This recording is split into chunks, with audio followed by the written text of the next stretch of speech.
Assalamualaikum warahmatullahi wabarakatuh. Sudah tahu di manakah pertama kali buku Iqra itu berasal? Nah, dari kota gede ini. Nah, alamatnya di Jalan Selokraman, Jalan Purbayan, Kecamatan Kota Gede, Daerah Istimewa Yogyakarta. Nah, ini kami berada di Gedung Dakwah Al-Quran dan Iqra AMM, Angkatan Muda Masjid dan Musola. Ini adalah asal dari buku Iqra yang ditulis oleh Kiai Haji As'ad Humam. Nah, ini saya sekarang berada di dalam ruangan, istilahnya museum peninggalan dari Kiai As'ad Humam. Ini adalah sepeda Pak Kiai As'ad. Lalu ini adalah kursi yang beliau gunakan untuk menulis buku Iqra yang sekarang kita baca dan jadikan bahan belajar Al-Quran. Nah, di dalam ruangan ini berisi sejarah Iqra.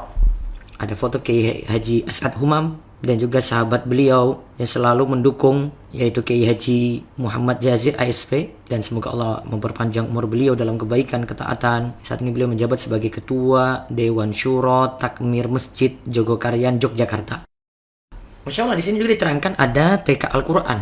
Nah, tren baru tentunya saat itu ya. Dan ini tampak pengembangan Iqra itu hingga ke negeri jiran Malaysia dalam bentuk bedah buku ya. Di sana ya Pak Kiai datang ke sana mengajarkan kaidah, mengajarkan Iqra ini pada tahun 1991. Ingat, awalnya itu dari TPA, dan ini adalah TPA yang pertama kali ada di Indonesia, yang sudah lanjut kemudian berkembang lagi, ada tingkatan yang lebih tinggi, yaitu Taklimul Quran lil Aulad yang disebut dengan TQA. Jadi awalnya TPA, kemudian berkembang yang menjadi tingkatan lebih lanjut, jadi TQA, yang di situ diajarkan berbagai macam qiraah. Lihat foto ini, keadaan Kiai Haji As'ad Humam, semangat beliau luar biasa. Kalau ada keterbatasan beliau ketika duduk, lihat keadaan duduknya seperti itu, tidak seperti kita. Namun Masya Allah, Allah memberikan anugerah luar biasa semangat beliau untuk mengembangkan cara pengajaran Al-Quran ini sehingga amalnya mengalir hingga saat ini. Kemudian lihat di sini lagi ada foto Butin Soeharto memberikan sambutan Festival Anak Soleh Indonesia. Sampai saat ini tetap ada, kita kenal dengan nama FASI, yang awalnya dari momen ini, Masya Allah. Terus akan ada juga pengembangan, ini kata Ustadz Rehan dalam video ini, Ustadz Rehan Afandi, beliau praktekkan situ irama Ros.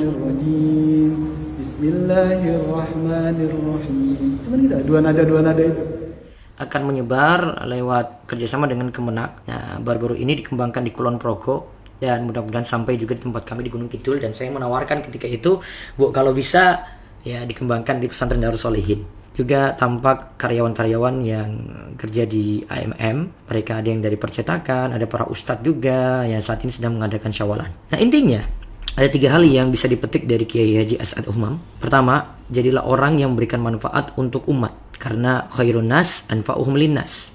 Sebaik-baik orang adalah yang memberikan manfaat untuk yang lainnya, walau dengan amalan sederhana. Terus yang kedua, cara berdakwah itu sebenarnya kita tidak perlu memikirkan yang terlalu berat-berat, mengajarkan yang berat-berat. Kadang dengan hal sederhana, yang penting orang itu butuh. Tidak mesti dengan pengajaran tingkat tinggi. Mungkin yang pengajaran tingkat tinggi untuk kalangan tertentu, untuk para da'i yang mereka punya kelas tertentu. Tapi kalau untuk orang awam, yang kita pikirkan adalah apa yang mereka butuh. Oh, mereka butuh diajarkan Al-Quran. Ada yang mengajarkannya.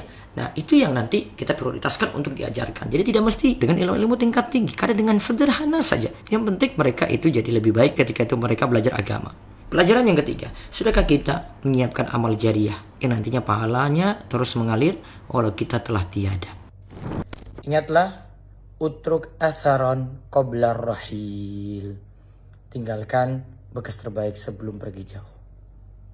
Allah ibarik.